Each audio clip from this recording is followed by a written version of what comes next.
time for a brief history of the United States of America. Hi, boys and girls, ready to get started? Once upon a time, there were these people in Europe called pilgrims, and they were afraid of being persecuted.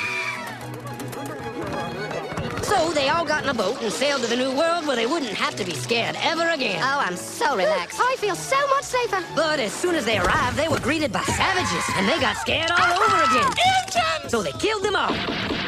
Now, you'd think wiping out a race of people would calm them down, but no. Instead, they started getting frightened of each other. Witch! So they burned witches.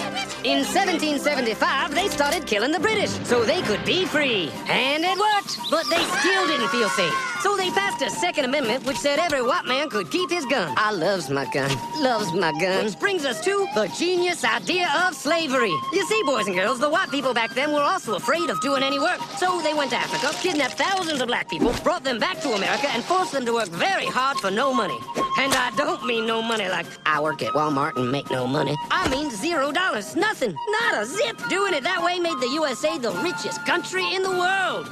So did having all that money and free help calm the white people down? No way. They got even more afraid. That's because after 200 years of slavery, the black people now outnumbered the white people in many parts of the South. Well, you can pretty much guess what came next. The slaves started rebelling. There were uprisings, and old master's heads got chopped off. And when white people heard of this, they were freaking out and going, I want to live. Don't kill me, big black man. Well, just in the nick of time came Samuel Colt, who in 1836 invented the first weapon ever that could be fired over and over without having to reload. And all the Southern whites were like, yeehaw! But it was too late. The North soon won the Civil War and the slaves were freed. Yep, they were free now to go chop all the old master's heads off. And everybody was like, oh no, we're gonna die. But the freed slaves took no revenge. They just wanted to live in peace. But you couldn't convince the white people of this. So they formed the Ku Klux Klan. And in 1871, the same year the Klan became an illegal terrorist organization, another group was founded, the National Rifle Association. Soon politicians passed one of the first gun laws, making it illegal for any black person to own one.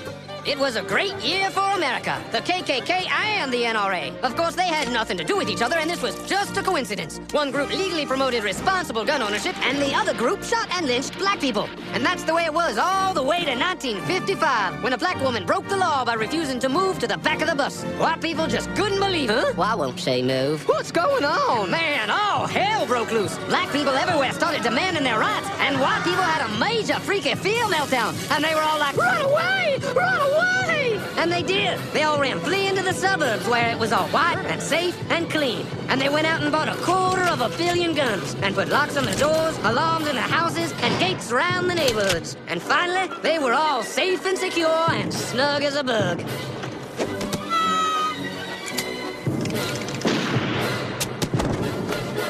And everyone lived happily ever after. I have a dream.